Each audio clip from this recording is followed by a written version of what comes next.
I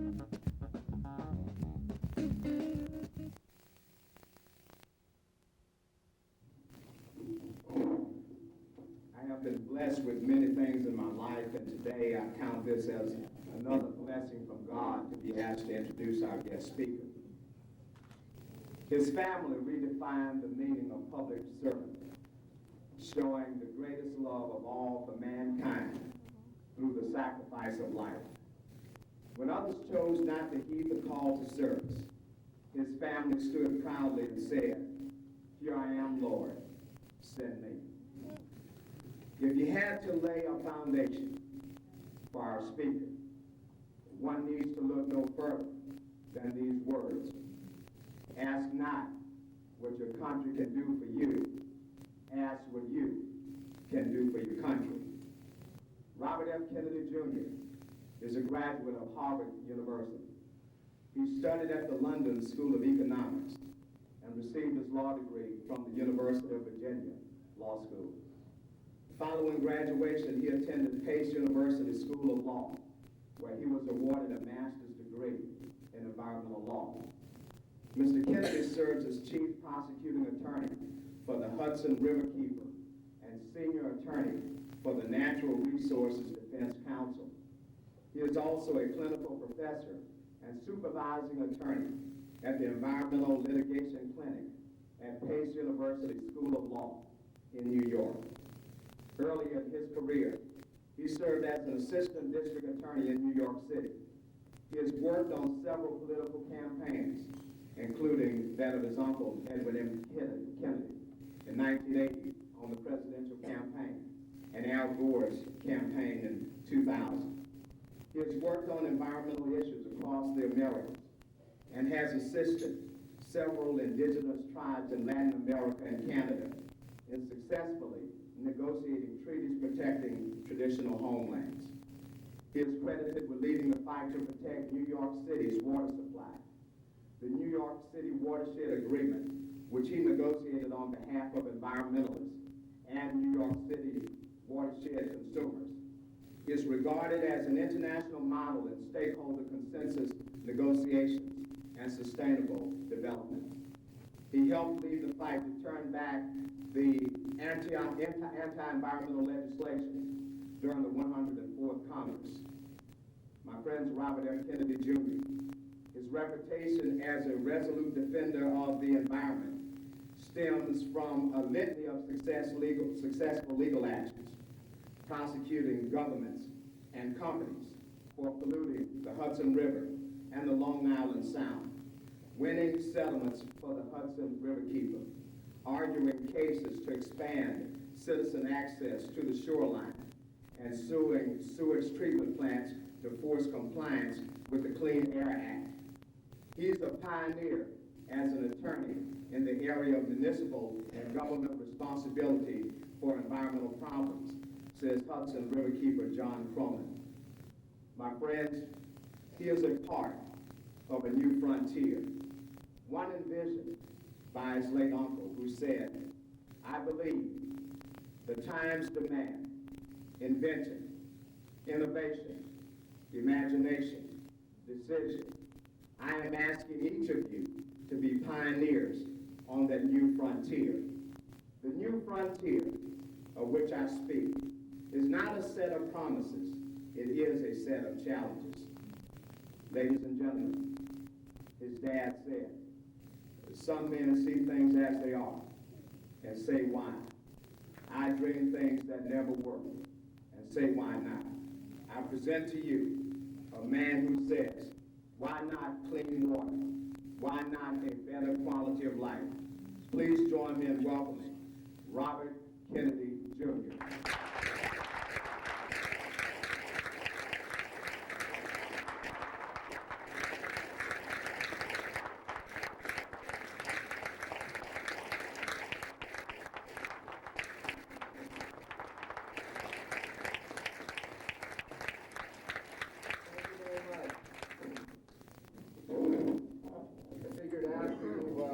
Saw me dancing with that big Indian, you wouldn't mind seeing me with my jacket off.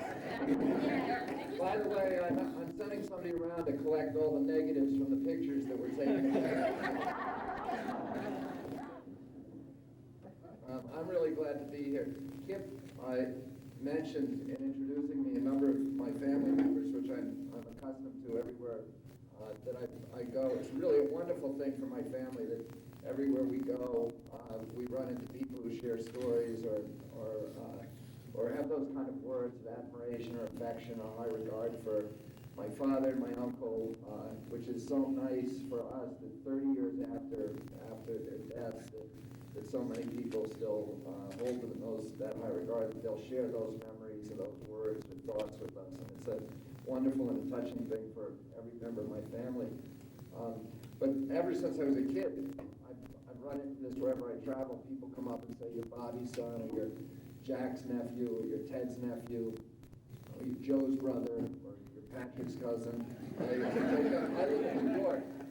And when I go to, whenever I go to Massachusetts, I was in Massachusetts arguing a case about 2 weeks ago, and every other person comes up to me and says, I knew your father.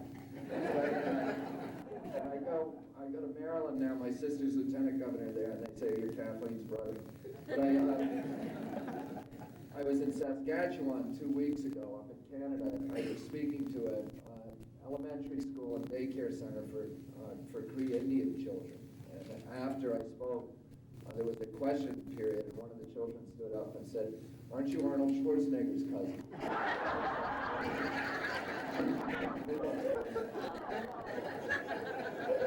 Anyway, I'm really happy to be here. I have such an admiration for Lean and for what they've been doing, and of course the Tulane Law Clinic and the work that they've been doing down here.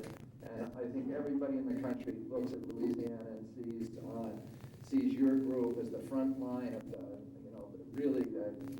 front line trenches, the environmental movement of Cancer Alley, and the kind of battles that you've been fighting here with the regulatory agencies being the poster boys for the capture phenomena, for how regulatory agencies are so often captured by the industries they're supposed to regulate. And there's no place like Louisiana where that's happened, where everybody, all the state officials, seem to be in possession of the worst polluting industries in the country, and the state has been made a haven for large polluters, and the people, and particularly the poorest people, are suffering. And I think, elsewhere in the country, people look at environmentalists and they say, well, these are tree huggers, these are people who place fishes or animals or spotted owls ahead of human beings. But here in Louisiana, people understand what environmentalism means. It means protecting our community, and that pollution is an attack on human beings, it's an attack on community, it's an attack on our children. It's not so much about protecting fishes and birds for their own sake, but recognizing that nature is a critical part of who we are as people, and it's a critical part of our ability to create communities that have the same opportunities for enrichment and dignity as the communities that our parents gave us. And that's the real challenge to our nation, whether we can avoid the seduction of the notion that we can advance ourselves as a people by leaving our poor brothers and sisters behind, or by abandoning our obligation to future generations, by contaminating the water and the air upon which we live, and making ourselves big piles of money, and seeing if we can eat that at the end of the day. And everybody here knows what pollution is. It's short-sighted thinking, and it's greed, and that's all it is. It isn't about protecting.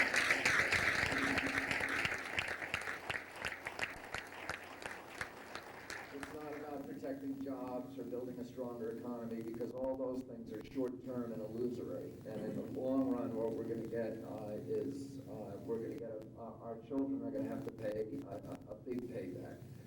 And the people who started Riverkeeper were people who understood that pollution was an attack on community, and the battle of environmental advocates was a battle to protect our communities. Riverkeeper was started back in the 60s by a blue-collar coalition of commercial and recreational fishermen who assembled on the Hudson, and the people who started this group looked so much like the people in this room,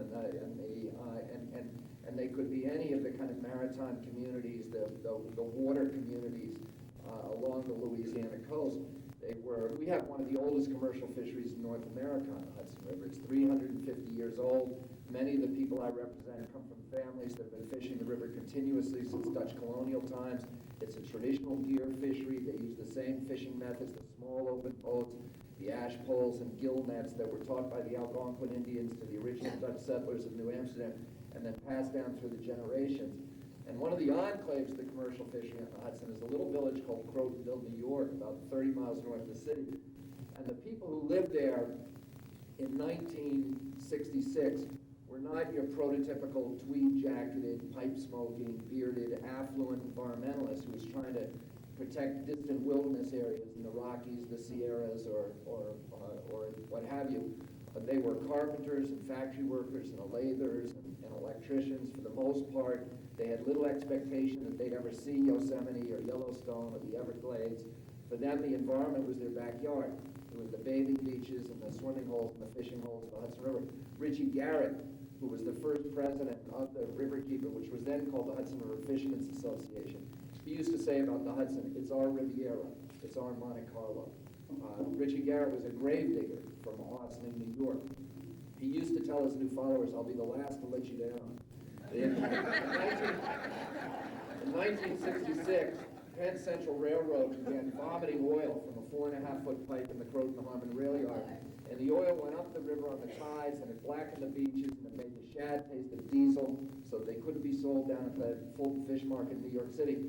And all of the people in Crotonville came together in a room about half this size, the only public building in that town, which was the Parker Vale American Legion Hall. It was a very patriotic community. In fact, Crotonville, in the town in which it sits, Austin, New York, had the highest mortality rate during World War II of any community in our country. Virtually the entire male population joined the Marines the day after Pearl Harbor. Almost all of the original founders, board members, and officers of Riverkeeper were former Marines. Richie Garrett was a former Marine. These weren't radicals. They weren't extremists. They were people whose patriotism was fundamental, was rooted in the bedrock of our country. But that night they started talking about violence because they saw something that they thought they owned, which was the purity of the Hudson's waters and the abundance of its fisheries that in some cases their families had exploited for generations. And it was being stolen from them by large corporate entities over whom they had no control. And they've been to the government agencies that are supposed to protect Americans from pollution, the Corps of Engineers, the Conservation Department, the Coast Guard, and they were given the bum's rush. At one point, the Corps of Engineers colonel in Manhattan, after 20 separate visits by Richie Garrett and another former Marine named Art Glauca, begging him to do his job and shut down the Penn Central Pipe, which was his obligation under law, he finally told them in exasperation, these are important people. Speaking of the Penn Central Board of Directors, we can't treat them that way. And by this evening, in March of 1966, virtually everybody in Crotonville had come to the conclusion that government was in cahoots with the polluters, and that the only way that they were going to reclaim the river for themselves is if they confronted the polluters directly. And somebody suggested that they put a match to the oil slick coming out of the Penn Central pipe and blow up the pipe. And somebody else said they should roll a mattress up and jam it up the pipe and flood the rail yard with its own waste. Somebody else said that they should float a raft of dynamite into the intake of the Indian Point power plant, which at that time was killing 1 million fish a day on its intake screens and taking food off their family table. And then a guy stood up whose name was Bob Boyles, another former Marine, and he was the outdoor editor of Sports Illustrated magazine. And he still is. He's been there for 50 years. And he was a great fly fisherman and spin fisherman and angler. He'd written half a dozen books on fishing. He was one of the gurus of dry fly tying in this country. And 2 years before, he had written an article about angling in the Hudson for Sports Illustrated. And in researching that article, he had come across an ancient navigational statute called the 1888 Rivers and Harbors Act. And that statute said that it was illegal to pollute any waterway in the United States, that you had to pay a high penalty if you got caught, but also there was a bounty provision that said that anybody who turned in the polluter got to keep half the fine. And he had sent a copy of this law to the libel lawyers at Time Inc. And he said to them, is this still good law? And they sent him a memo back saying that in 80 years it's never been enforced, but it's still on the books. And that evening, he got up in front of these men and women who were all talking about violence, And this American Legion Hall was jammed with people. There were people leaning against the rifle racks, hanging from the rafters. 300 people were there that night, and they stayed till 1 o'clock in the morning. And he stood up in front of them and he said, you know, we shouldn't be talking about breaking the law. We should be talking about enforcing it. And they resolved that evening that they were going to form a group that was then called the Hudson River Fishermen's Association and later became Riverkeeper. And they were going to go out and track down and prosecute every polluter on the Hudson. 18 months later, they collected the first bounty in United States history under this 19th century statute. They shut down the Penn Central Pipe for good. They got to keep $2,000, which was a huge amount of money in Crotonville, New York in 1968. There were 2 weeks of wild celebration in the town, and they used what was left over to go after Ciba Geigy and Tuck Tape and Standard Brand and American Cyanamid.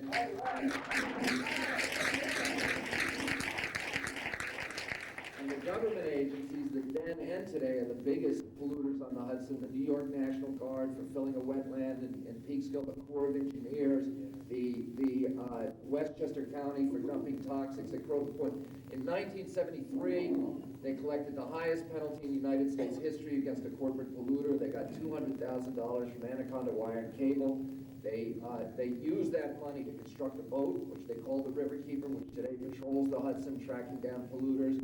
They hired, using bounty money, their first full-time riverkeeper, former commercial fisherman named John Cronin, in 1983, and he hired me a year later as the prosecuting attorney for the group. And about a year after that, we started at Pace Law School in White Plains, New York, which is a law school that specializes in environmental law, a litigation clinic very much like the one at Tulane, where I supervise with my partner, Carl Copeland, 10 third-year law students who, by a special court order, are permitted to practice law under our supervision as if they were attorneys. We give them each 4 polluters to sue at the beginning of the semester. They file complaints, they do discovery, they do depositions, they go to court and argue their cases. And since we started the clinic, we have brought over 300 successful legal actions against Hudson River polluters.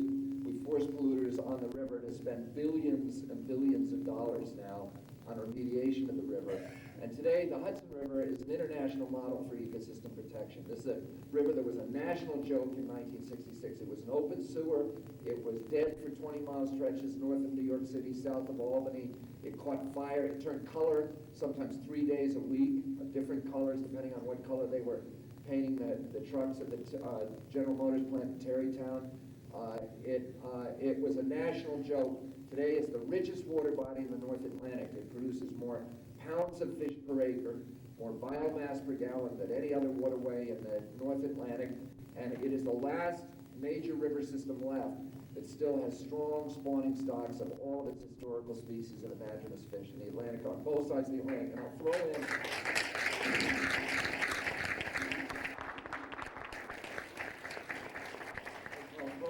throw in the Mediterranean, the Aegean, the Adriatic, the Black Sea, the Baltic, the Bosphorus, the Dardanelles, the Marmaray, all of those rivers that flow in all of those water bodies. There's only one left that still has all of its historical stocks, and that's the Hudson. It's Noah's Ark, it's a species warehouse, it's the last refuge for many of these animals that are going extinct elsewhere.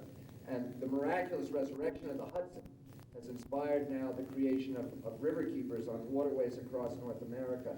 I was just up 3 days ago launching our 80th riverkeeper on the Housatonic River in Connecticut, but we have them on every major waterway from Cook Inlet in Alaska, on the west coast, Puget Sound, the Tuolumne and the Willamette, the Columbia, San Francisco Bay, Santa Monica Bay, San Diego Bay, the Orange County coast, all the way down to Laguna San Ignacio on the Baja Peninsula in Mexico.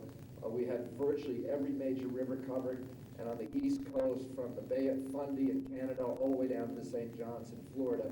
We now have patrol boats working with attorneys, suing polluters on almost all of those waterways. And our big, we have explosive growth.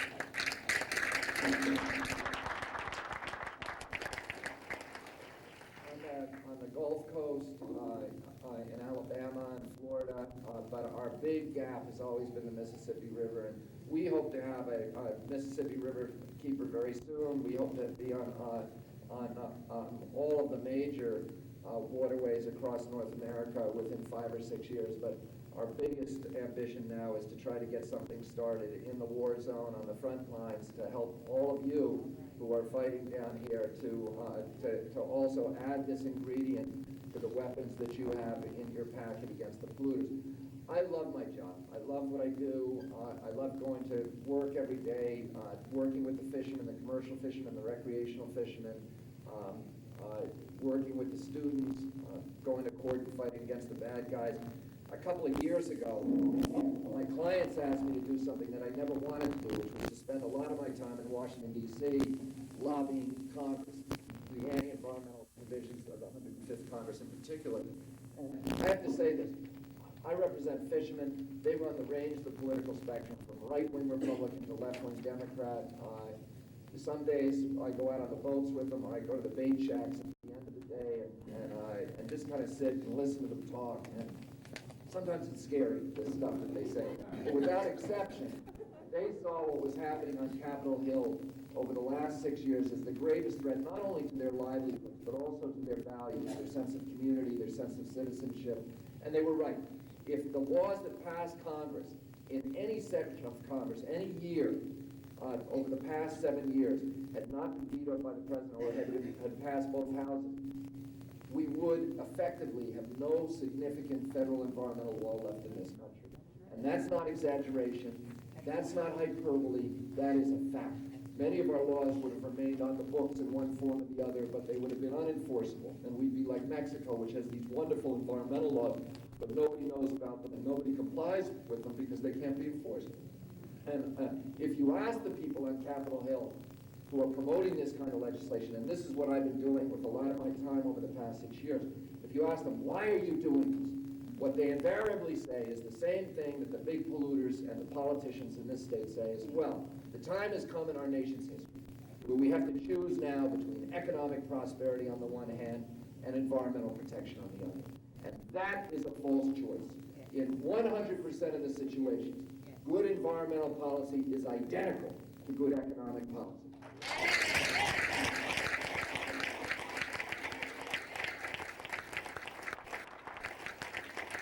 If we want to measure our economy, and this is how we ought to be measuring it, based upon how it produces jobs and the dignity of jobs over the generations, sustainable, dignified, enriching communities. If, on the other hand, we want to do what they've been urging us to do on Capitol Hill, which is, and what the Louisiana Association of Business and Industry have been urging us to do, which is to treat the planet as if it were a business in liquidation, to convert our natural resources to cash as quickly as possible, to have a few years of pollution-based prosperity. We can generate an instantaneous cash flow and the illusion of a prosperous economy, but our children are going to pay for our joyride. And they're going to pay for it with denuded landscapes and poor health and huge cleanup costs. They're going to amplify over time, and they're never going to be able to pay. Environmental injury is deficit spending. It's a way of passing. It's a way of loading the cost of our generation's prosperity onto the backs of our children. And I said this last night where I spoke in a very nice home with very nice people.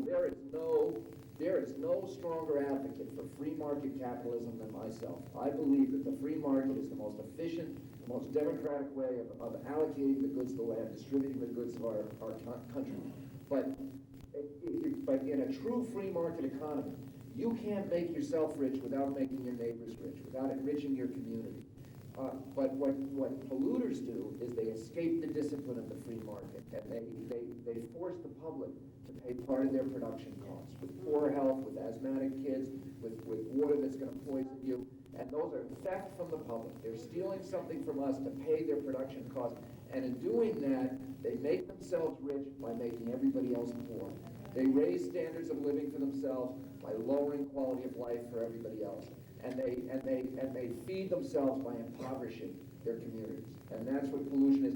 And if you don't believe that, if you have doubts about that, look at the nations that didn't invest in their environment back in the 1970s the way that we did. All of our environmental investment in this country began on Earth Day 1970. And I remember what it was like before Earth Day. I remember the Cuyahoga River burning for a week and nobody being able to put it out with flames that were 8 stories high. I remember when they declared Lake Erie dead with nothing in it that could breathe air. I remember that I couldn't swim in the Charles, the Hudson, or the Potomac growing up, and what the air smelled like in Washington, D.C. We had the dust in our house every day for soot. We had, some days, Washington wasn't even an industrial city. Some days you couldn't see down the block for the smog. We had thousands of Americans dying every year in our cities. These young congressmen on Capitol Hill don't remember that these days. They don't remember the benefits that we've got through this investment in environmental protection. All they see is the cost.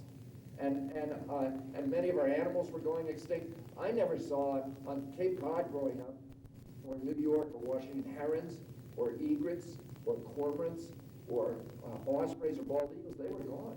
I'm a falconer, and I train hawks, and I've been doing this since I was 11 years old. I breed hawks. I just stepped down as president of the New York State Falconers Association. It's a hunting sport where you train hawks and then hunt with the birds. I ban hawks. I also rehabilitate injured and orphan hawks at my home. But I've been interested in hawks long before. My mother says obsessed. Long before that, since I was probably 3 or 4 years old. When I was 9 or 10, we lived in Northern Virginia. I would go down up to Washington, D.C., maybe once or twice a week with 9 or 10 of my brothers and sisters, to eat lunch with my father at the Justice Department, or occasionally to visit my uncle at the White House. And whenever I went down to Washington, D.C., I'd always look down Pennsylvania Avenue, the old post office building in Washington, D.C. On the roof of that post office, there was a pair of Eastern and Adams peregrine falcons nesting. And they'd been there for generations. All of the falconers and bird watchers knew about them. And this was the most spectacular predatory bird we had in North America. It was salmon pink. It had a beautiful white coverlet over its snare. It could fly over 200 miles an hour. And I could watch these birds come off the roof of the post office and fly up Pennsylvania Avenue at those speeds and pick pigeons out of the air 40 feet above the heads of the pedestrians and then fly them back to the cupola of the post office. And to me, seeing a sight like that was far more exciting than visiting my uncle at the White House. But that's a sight that my children will never see, because that bird went extinct in 1963 from DDT poisoning, and the same year that my uncle was killed. And you know, we have peregrines now back on the East Coast, but it's a different bird. It's the hybridized progeny of 17 different subspecies that were kind of mixed and matched and bred in captivity and then released into the wild. And it's nowhere near as spectacular as this creature, in my view, that took 1 million years to evolve and then disappeared in the blink of an eye because of ignorance and greed. And in 1970, this accumulation of insults drove 20 million Americans out on the street, 10% of our population, demanding that our political leaders return to the American people the ancient environmental rights that had been taken from our citizens during the previous 80 years. And the political system responded. Republicans and Democrats got together. Nixon created EPA, signed many of the new laws into effect. Over the next 10 years, we created 28 new major environmental statutes that protect our air and water and endangered species and food safety and wetlands, etc. And those laws have become the basis for over 100 nations around the world that had their own versions of Earth Day and started making their own investments in the environment. But there's a lot of countries that didn't do that. And those were the nations invariably that didn't have strong democracies, because democracy and the environment are intertwined. As you know well in Louisiana, if you don't have a strong democracy, if you have a banana republic democracy, you don't have environmental protection. You cannot have strong environmental protection without a strong democracy. The reason for that is the animals don't vote, the fishes don't vote, and the future generations can't participate in the political process. And the only way those values and those voices get injected into the political process is if you have locally based democracies where individuals can stand up and who care about those things and inject those voices in through their own energy. And that doesn't happen in a tyranny. And that's why there's a direct correlation around the planet, a direct connection between the level of environmental injury in a particular country and the level of tyranny. Whether it's the right-wing tyrannies of Brazil during the 1960s and 70s, or Saddam Hussein's Iraq during the 80s and 90s, or the left-wing tyrannies of Eastern Europe and China and the Soviet Union, where they didn't have democracy, they had no environmental laws, and they have now these science fiction nightmares that they're having to deal with to rebuild their country. Russia's a great example. In Russia, they had no democracy and no Earth Day and no environmental law. They didn't have, for example, NEPA. which was the first national environmental law we passed in this country after Earth Day, or the time of Earth Day. And NEPA is our most important environmental law. That's the law that says that government agencies can't distribute or destroy important natural resources, public trust assets, unless they first do an environmental impact review, basically a cost-benefit analysis of what that's going to cost the public over the long term. They didn't have that in Russia. And because of that, the Aral Sea, which is the largest freshwater body on Earth, after the Great Lakes, is now a desert. It's as if all the Great Lakes dried up at once. They didn't have a Clean Water Act in Russia. And the Sea of Isov, which was the richest fishery, nursery ground fishery on Earth after the Chesapeake Bay, is now a biological wasteland. They didn't have nuclear regulatory review requirements of the kind we passed in this country after Earth Day. And because of that, 1/5 of Belarusia is now permanently uninhabitable because of radiation contamination.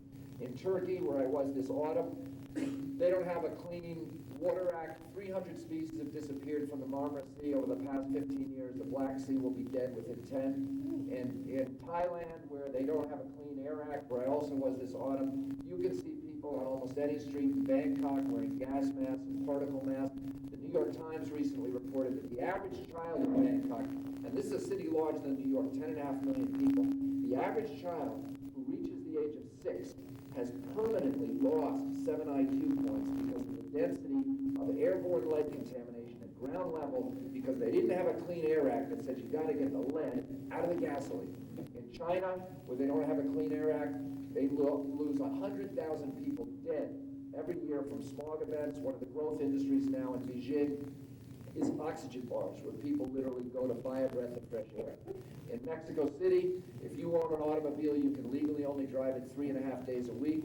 Smog inversions kill 10,000 people a year and shut down their principal state industries, sometimes for weeks at a time. In those nations, and many, many, many others, environmental injury has matured into economic catastrophe. And that's what would have happened here if we hadn't passed these laws back in the 70s and began investing in our environmental infrastructure. And that's what will happen if we allow this foolhardy Congress or a reckless White House to simply dismantle the environmental laws.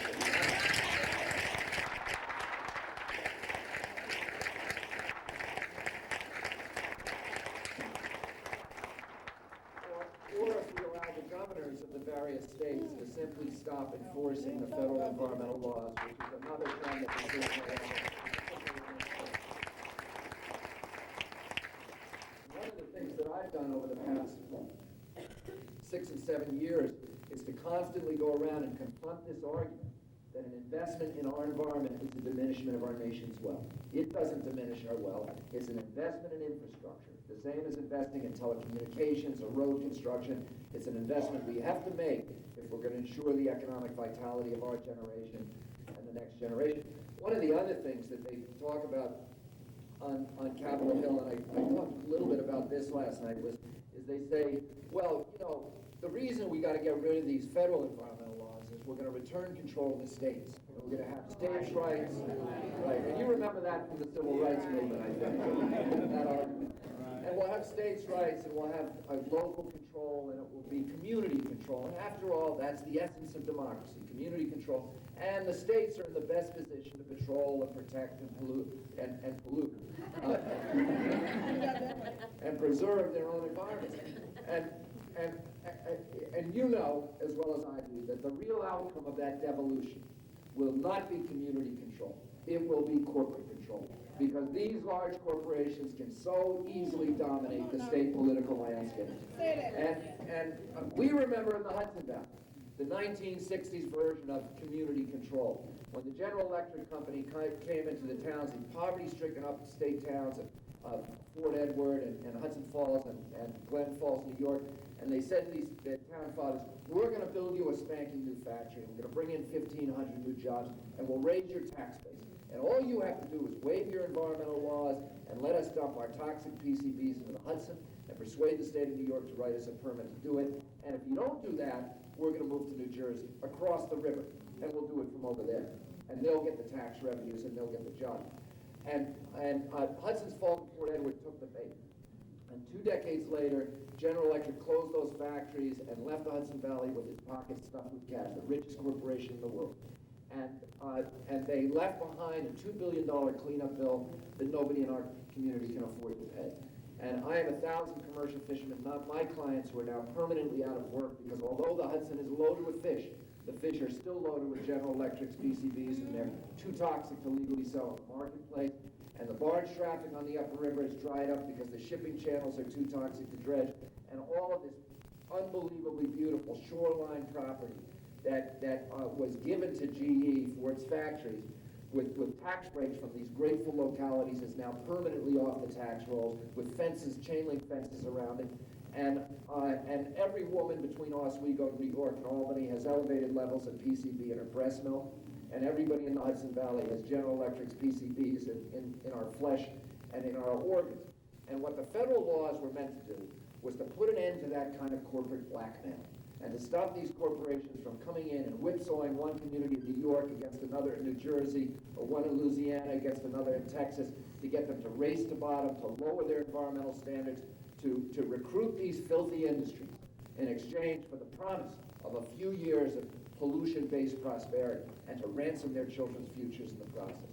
And what the federal laws did for us is they democratized us and they gave us community control for the first time. Because, you know, if somebody comes and tries to build a chemical factory in your backyard, or a corporate hog farm, or an incinerator, or a landfill, you have the right. You know, you have the right to say to that, and this is a big shot for government or industry, you have the right to say, we want an environmental impact statement. And we want you to disclose all the costs and benefits of this activity to our community over the long term, over the generations. And you have a right to have a hearing on that EAS, and to cross-examine witnesses, and to bring your own witnesses, and you have a right to a written transcript and a judicial decision based upon a rational interpretation of that transcript. And if you don't get it, you can appeal.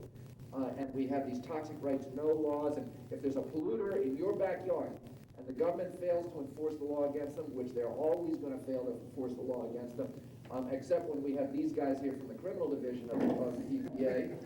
Otherwise, they're going to forget about the polluter.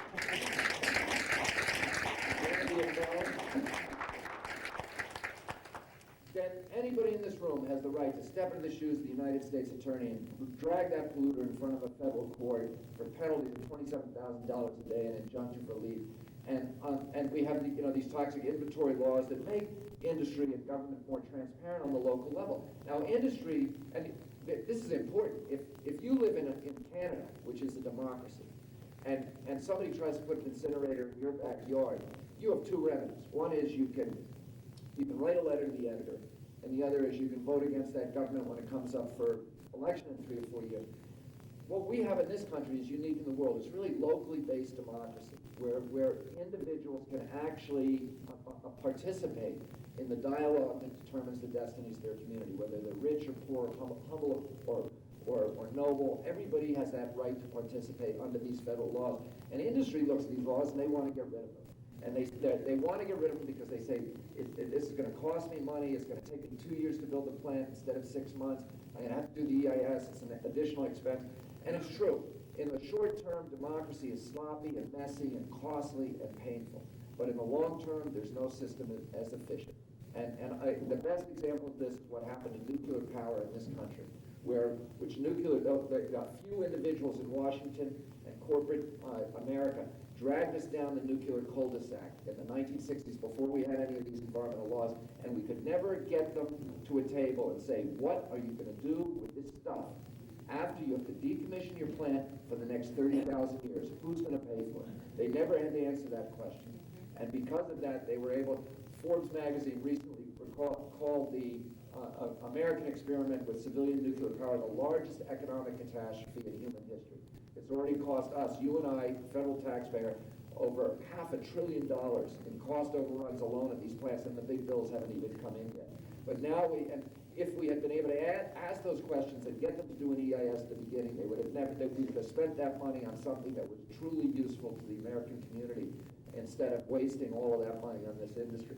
The other thing that they love to say on Capitol Hill is that and here in Louisiana, is that, you know, we got to do what the free market tells us, and the free market is king, and environmental regulations are bad for the free market. And I'll tell you this, the best thing that could happen to the environment is if we had a true free market economy.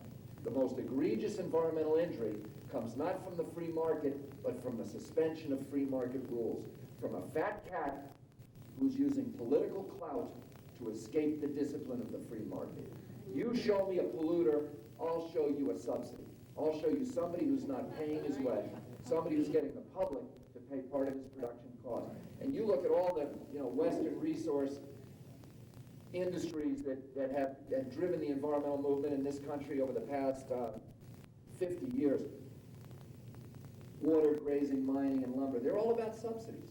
If you're a farmer in the state of Idaho, you can get unlimited amounts of federal water. That's our water. You and I own it. We bought those rivers with the Louisiana Purchase money, federal taxpayer. We built the dams, the irrigation systems, and the canals. If we left that water in the river and put it over the dam for hydropower, we could sell that water for $900 an acre foot. But any farmer in Idaho can get unlimited amounts of our federal water for 11 cents an acre foot. So we're giving each of these farmers a $799 subsidy on every acre foot he uses. Because he gets the resource for free, he uses it wastefully. He grows rice in the desert. He puts Louisiana rice farmers out of business, and he sucked every river in Idaho dry. There hasn't been a salmon season in Idaho in probably 20 years. If you're a rancher in the state of Idaho, and you want to graze your cow on my property, you're going to pay me $18 a month. What happens if you have the clout to get onto the federal lands that you and I own? How much do you think they pay us? $1.61 a month. So we're giving each of these ranchers a $16.39 subsidy on every animal he has every month. Because he gets the resource for free, he uses it wastefully. He overgrazed the land. He's turned 1 million acres of our land into desert. He puts the Oklahoma cattlemen out of business because they don't have federal lands in Oklahoma. And these aren't, by the way, the poor rural cowboy, the icon of American culture that we all want to preserve. 75% of the grazing leases in Idaho are owned by a tiny handful of families, the Hewletts, the Packards, J.R. Simplot, and David Russell of Santa Barbara, who alone controls 1 million acres. These are the richest people in America. These are the same people who financed this revolution on Capitol Hill in 1995, and they've still got their indentured servants up in Washington, D.C., demanding that we have capitalism for the poor, and that we get rid of the school lunch programs and the elderly, and at the same time they're fighting for this system of socialism for the rich in the western states, where you and I pay $30 billion a year for these welfare cowboys to get their free money from the federal government. And at the same time, and I can tell you, they're a bunch of crybabies, because I have to deal with them all the time, and every time, you know, you can hear them whining every time you pull the federal nickel out of their mouth.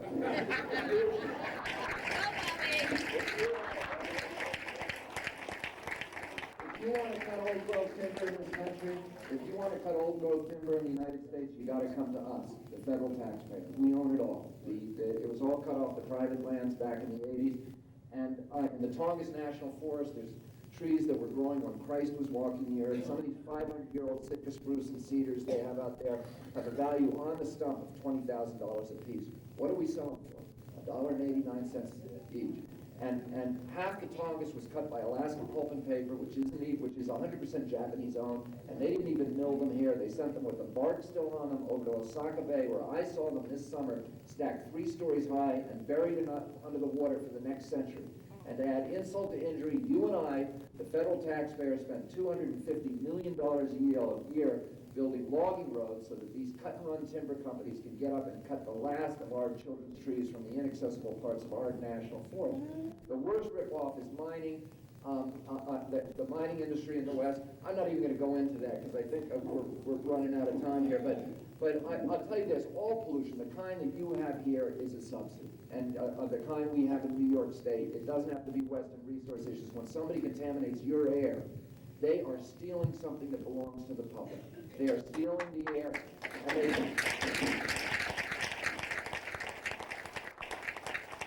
that is a subsidy. When General Electric Company dumped its toxic PCBs into Hudson, it was able to avoid one of the costs of bringing its product to market, which was the cost of properly disposing of a dangerous process chemical. In avoiding those costs, it was able to outcompete its competitors and enrich its shareholders. But the cost didn't disappear. It went into the fish, and it made the people sick, and it put the men out of work, and it dried up the barge traffic, and it took the land off the tax rolls. And all of those impacts impose costs on the rest of us that should, in a true free market economy, be reflected in the price of General Electric's product when it makes it to the market. But what General Electric did, which is what all polluters do, is it used chemical ingenuity and political clout to escape the discipline of the free market and force the public to pay part of its production costs. And that's what all pollution is. The law says that we own the water. We own the air. This is ancient law. It goes back to Roman times in the Code of Justinian, which is the dawn of Western law, what legal scholars call natural law, or God-given law, rights that were expressed in the Code of Justinian that no human institution can take away from us. And what the code said is that, and what the Magna Carta says, because it was also reflected of Roman law, it said that those things that are not susceptible to private ownership are owned, in other words, the air that we breathe, the commons, the water, the running waters, the dune lands, the wetlands, the estuaries, the fisheries, and the wandering animals, that those things belong to all of the public. They don't belong to the emperor or to the Senate or to the corporations or to the governor today. They belong to the people. Everybody has a right to use them. Nobody can use them in a way that will diminish or injure their use and enjoyment by others. If you lived in ancient Rome and you were a citizen of Rome, the emperor himself could not stop you from going and catching a fish, crossing the beach, catching a fish, and bringing it home to your family. And today, those rights are reflected in the Constitution of every state, including Louisiana. Under the Louisiana Constitution, the people of the state own the Mississippi River and the waters that feed into it. And they own the fisheries of the state. And every child in Baton Rouge has an inalienable right to go down and pull a fish out of that waterway and bring it home and feed it to their family with the security he's not poisoning them. But that right has been stolen from these people, from all of you people, by large corporations who are able to use political clout to escape the law and the discipline of the free market. And they now own all the fish in the Mississippi River. The people no longer own those fish because we can't use them anymore. They were used up. They were liquidated for cash. They were turned into profit, and they were left in the river, but in a condition where we can't use them. In ancient Rome, the emperor would have been thrown out for trying to steal all the fish. And the same thing would happen in England under the Magna Carta. In fact, one of the reasons the Magna Carta was signed was because King John started imposing tolls on the rivers and selling monopolies to the fisheries. And the people rose up and confronted him at the Battle of Runnymede and forced them to sign the Magna Carta. Those rights belong to us now, but they're being impeded. And of course, when they're impeded, the people who pay the heaviest burden for all environmental injury are always the poorest members of our community. And if you look at land use or public lands access, it's always the poor who get hardest hit, and toxics in particular. We know now that there is nothing safe that you can do with toxic waste. If you burn it in an incinerator, it is going to go into the air of that community, and it's going to make people sick. If you put it in a landfill, it is going into groundwater until they repeal the law of gravity. So people don't propose to put landfills in wealthy communities. They don't go in Greenwich, Connecticut, and they don't go in Bedford, New York. They go we move them around, we move the toxics around until they land in a community that doesn't have the political clout to keep them moving. And invariably, those are communities of color. And that's why 4 out of every 5 toxic waste dumps in America is in a black neighborhood. The largest toxic waste dump in America is Emile, Alabama, which is 85% black. The highest concentration of toxic waste dumps in America is the south side of Chicago. The most contaminated zip code in California is East LA, a black and Hispanic neighborhood. The Navajo Indian youth have 17 times the rate of sexual organ cancer as other Americans because of the thousands of tons of toxic uranium tailings that have been dumped on their reservation land. It's the reservations, the black neighborhoods, the Hispanic neighborhoods that are absorbing all of the toxics that our communities that our nation is producing. But it's not just the poor, it's all of us who get hurt because we own the water, we own the air, and when somebody contaminates it, they're stealing something from us. And these people back in the Hudson Valley in the 60s, these Marines, they weren't sophisticated people. They probably didn't know much or talk much about the Magna Carta, the Code of Justinian, but they knew that they owned the fish in the Hudson, and that those fish had been stolen from them without due process, without any legal proceeding. They had simply an act of theft. And they said, these people should be treated as thieves. And they began hauling them off to court, and lo and behold, winning their cases. And they not only succeeded in restoring the Hudson, but they also generated an extraordinary wealth of environmental law that's now used by communities around the country to protect their own local environment. So I want to make one other point, and it's the point that I started out with, which is this. The reason that we're protecting this, and these guys on the Hudson understood this from the beginning, the reason that we're protecting these resources is not so much for the sake of the fishes and the birds and the water itself, but for our sake, for our communities, because that's the infrastructure of our communities. We protect nature because nature enriches us. When it enriches us economically, yes, the base of our economy, and we ignore that at our peril. But it also enriches us aesthetically and recreationally and culturally and historically and spiritually, and human beings have other appetites besides money. And if we don't feed them, we're not going to grow up. We're not going to become the kind of beings that we're supposed to become. When we destroy nature, we diminish ourselves. We impoverish our children.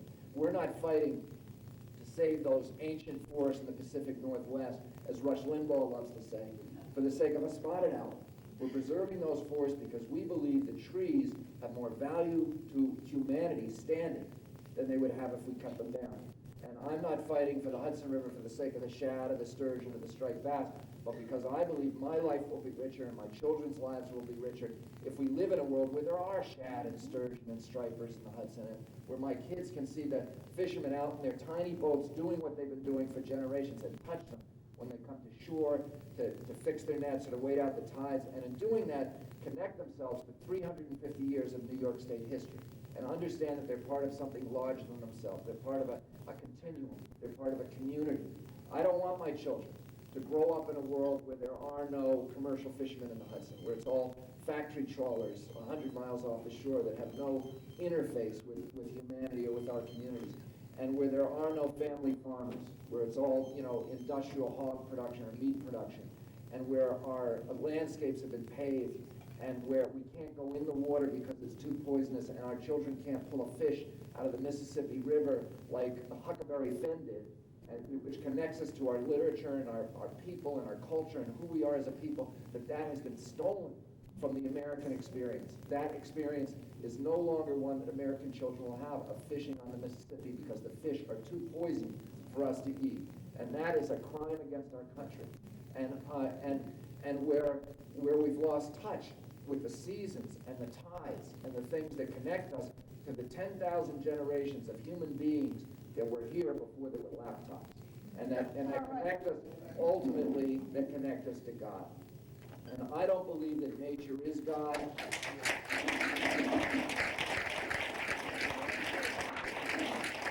I don't believe that nature is God or that we ought to be worshiping it as God, but I do believe that it's the way that God talks to us most forcibly. And God talks to human beings through many vectors, through each other, through organized religion, through the great books of those religions, through wise people, and through art, literature, and music, and poetry, but nowhere with such force and clarity and detail and texture and grace and joy as through creation. And this has been that has been a truth that's been recognized in every religious tradition from the history of mankind. Where our great religious theologians always use parables and allegories and fables drawn from nature to teach us the difference between right and wrong, and to teach us what the face of God looks like, whether it's the ancient pagan philosopher Aesop to the modern Christian theologian C.S. Lewis and everybody in between, Confucius and Buddha, the Upanishads of Hinduism, the Quran, the Old Testament with the seminal events of the Garden of Eden, which is a mandate for stewardship, and Noah's Ark, which is a mandate for biodiversity. God didn't say to Noah, just bring 2 of every creature that can demonstrate a current economic value. He said, bring them all on board, because I made them, and they're good.